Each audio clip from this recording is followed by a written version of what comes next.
Welcome to the Healthy, Wealthy, and Smart podcast.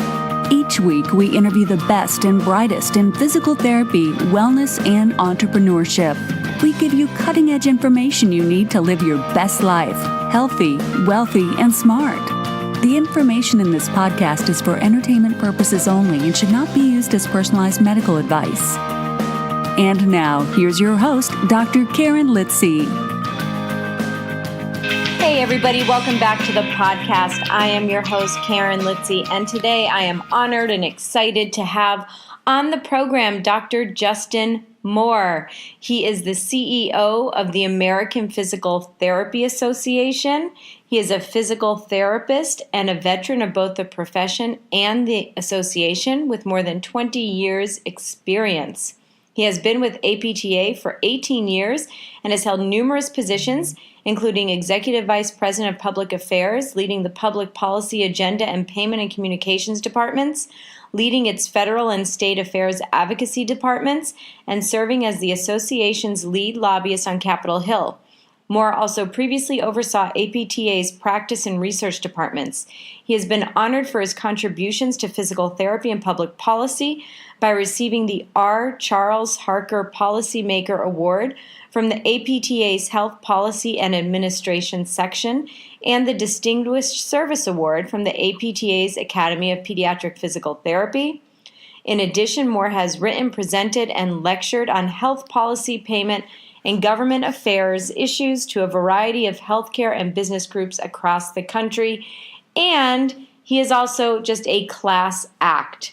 So Justin was gracious enough to give me some of his time at Graham Sessions, which was in Austin, Texas a couple of weeks ago.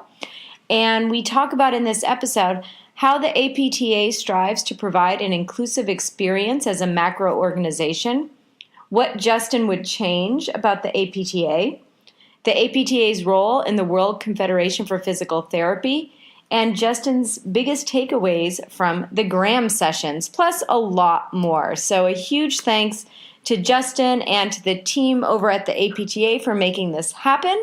And everyone, enjoy. Hey, Justin, welcome back to the podcast. I'm so happy to have you back. Thanks for having me, Karen. Okay, so we have a couple of questions to get through today, and we also want to talk about the first half of Graham Sessions. So we are recording live at Graham Sessions in Austin, Texas.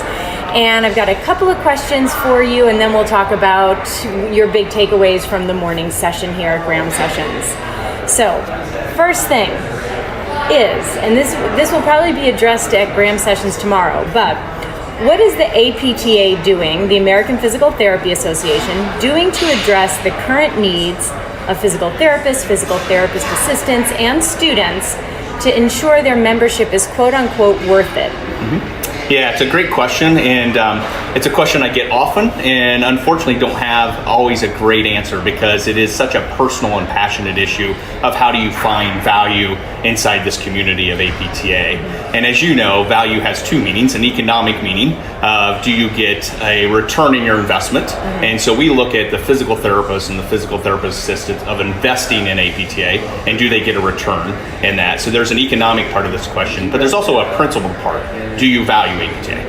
And we like to focus on that, and how can we really engage the physical therapists and the physical therapist assistants, and really showing value to APTA and getting value from APTA. And I sort of look at it in Adam Grant's philosophy of give and take. Is the transactional or economic value is what do you get from APTA, and then the give is what do you give to APTA. And we're really blessed by our members giving to us and increasing the value for all.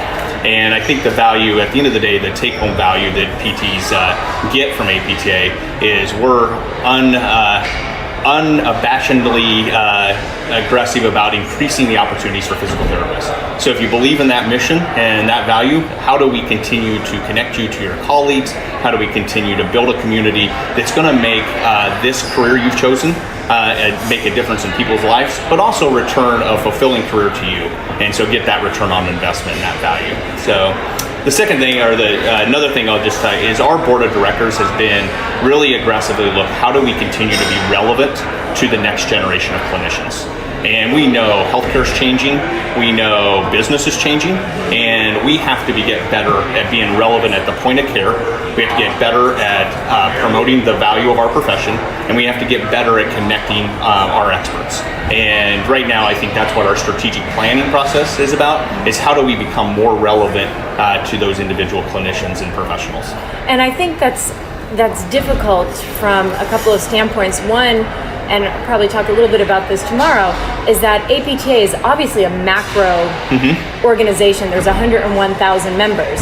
So how do you incentivize members from, one, not dropping off, so a retention issue, right? Yep.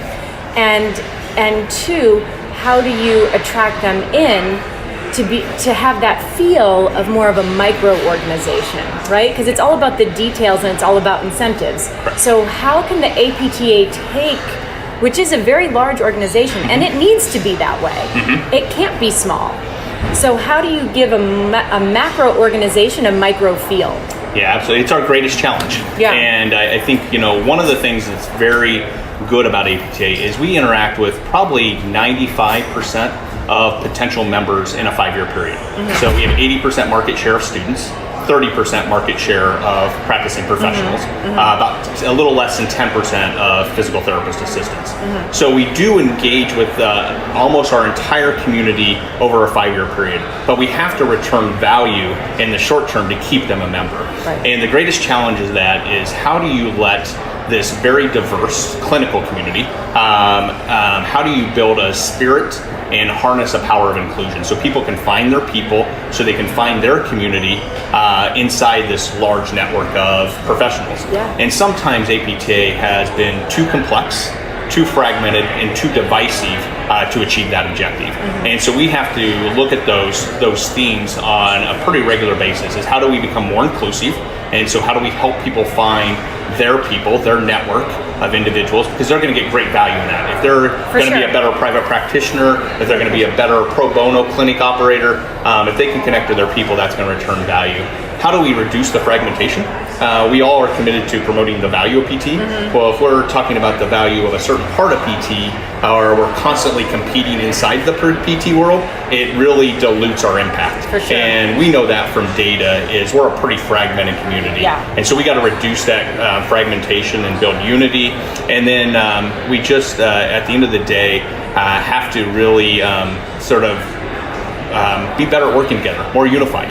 And it's not easy. No, exactly. It's the bigger you get, the harder it is to make feel the intimacy. Yes.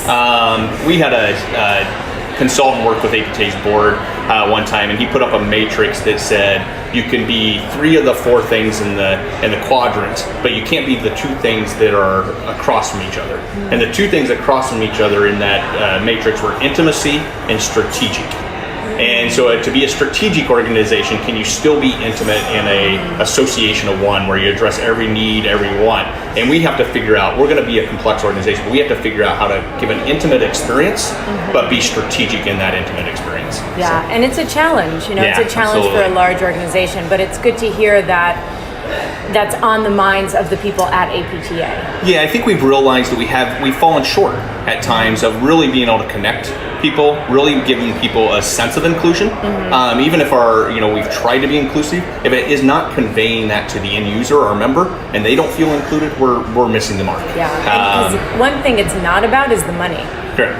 Not about the money. We could give you in economics. I always tell the story is, APTA as a federated model has a complex dues structure, but APTA dues are $295. In the realm of that, it's a pretty low price point inside of professional associations. Right.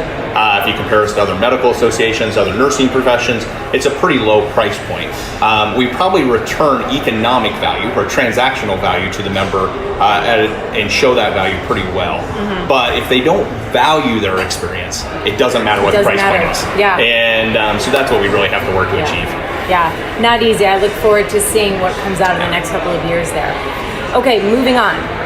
If you can, and maybe we already said this a little bit, but if you can change one thing about the APTA organization, what would it be and why? I think it would to harness the power of inclusion. We've really been focused on that, and how do we create a community that at times has been competitive or fragmented, and how do we bring them together for commonality and unification around promoting the value of PT, promoting the brand of PT, and we're going through a process right now at APTA of rebranding, and we're going to be launching that in the next 12 months. And what we found as we went through the research on doing that is we're conveying way too many opportunities to put your own perspective of what the value of PT is, and we need to really get unified and more inclusive in that march toward promoting our value. Yeah, kind of simplify the message a little bit more. Yeah. But it is hard because within physical therapy you have so many options of workplaces and how you work and who you work with and states and personalities, and I mean the list can go on and on. Yeah. So again, I would imagine having that sense of inclusivity among 101,000 members, but 300,000 PTs across the country is not easy when everyone is so diverse in race, religion, gender, and diverse in practice settings. Correct. So it's like you have to not be what is it like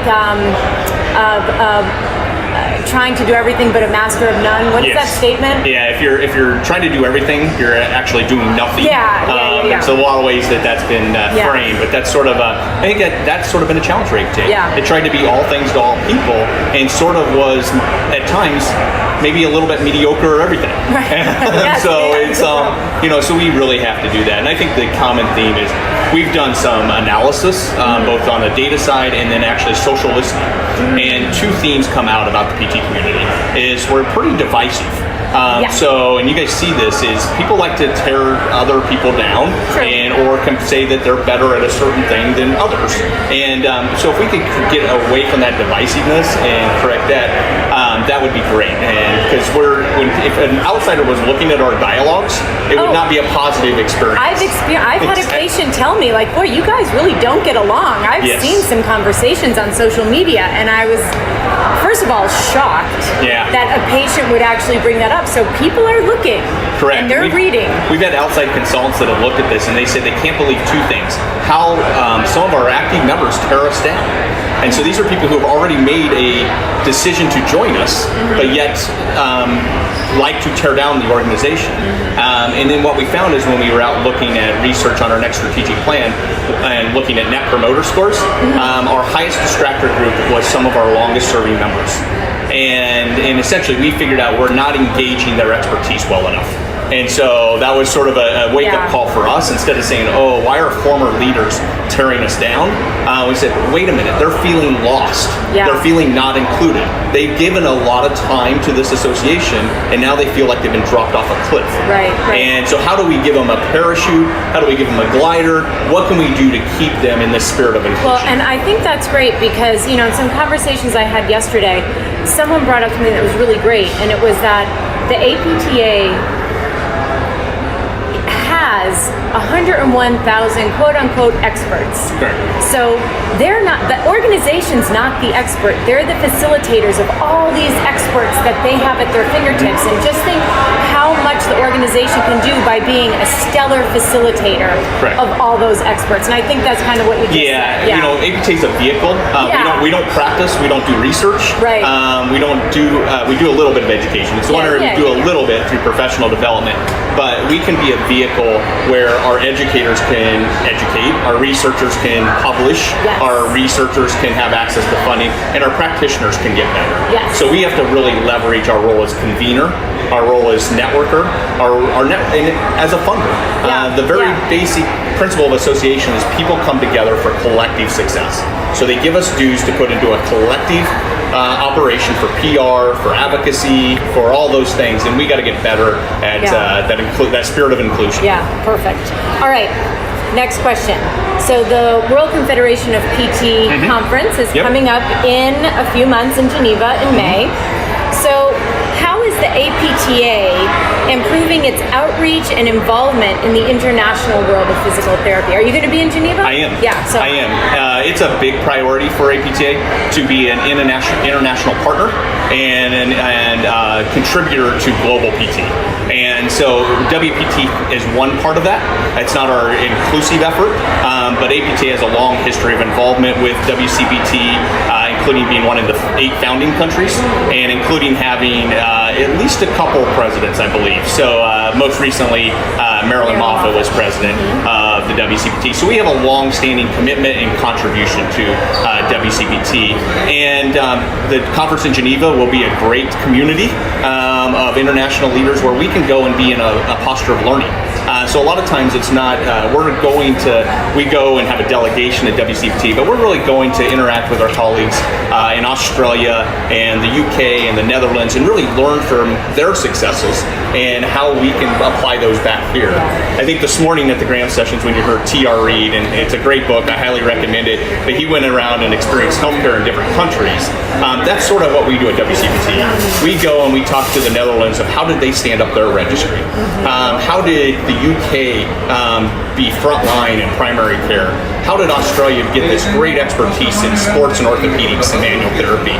And so what can we do to really leverage that global community to improve care here back in the US as well? Yeah, so it's like a listening tour. Yeah, it is. Right? Yeah, and WCPT is just like APTA, an organization. Yeah. And so we have a responsibility as the member.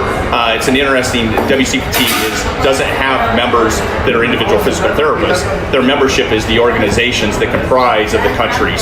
And so we are one of a little over 100 member organizations at WCPT, and we take that responsibility very seriously, and always are looking for opportunities to contribute to their objectives, and especially when they're aligned with our objectives. Yeah, I am looking forward to going to Geneva. I can't wait. I think it's going to be awesome. Yeah. And I'm actually going to be staying with some international PTs. Yeah. So one from Canada and one from Ireland, because I go to a lot of international conferences, and it has really changed the way that I practice. It changed my outlook on the profession as a whole.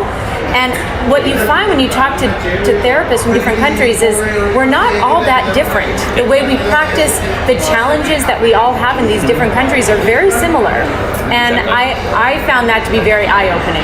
Yeah, as a physical therapist who's gone into association management, I've gotten huge value from some of my colleagues of other physiotherapy associations. Yeah. So Chris Massis at the Australian Physiotherapy Association, he's just been a great role model, somebody to learn from, and it's nice because it's safe.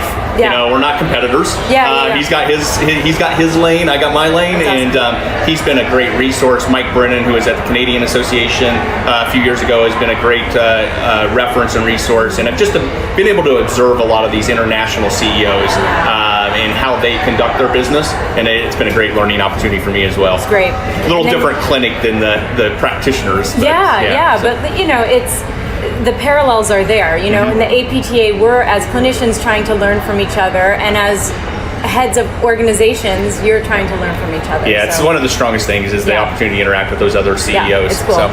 All right, so before we finish up, what were your biggest takeaways from the morning here at Graham's session? Well, I thought my biggest takeaway, or I don't know if it's a takeaway or my biggest observation, is a lot of thought-provoking conversations are already starting. And this concept, and we're going to face this all the time, this concept of what is next in healthcare reform that was started by T.R. Reid's presentation, but also what does that mean for physical therapy, and where do we need to change our lens, where do we need to change our focus, and how do we need to adapt to be part of the solution, not part of the problem, was a key theme I got of the morning. So I really look to hear, there's a lot of brains in that room, and so I really am looking forward to how they process over the next several hours and come up with solutions. It's easy to point at the problems, but the solutions are always more complex. Always the hard part. Exactly. Always the hard part. Well, thank you so much for coming on, and our quick break here in between sessions. So thanks so much for coming on. Thank you. I appreciate it. Thank you for listening, and please subscribe to the podcast at podcast.healthywealthysmart.com. And don't forget to follow us on social media.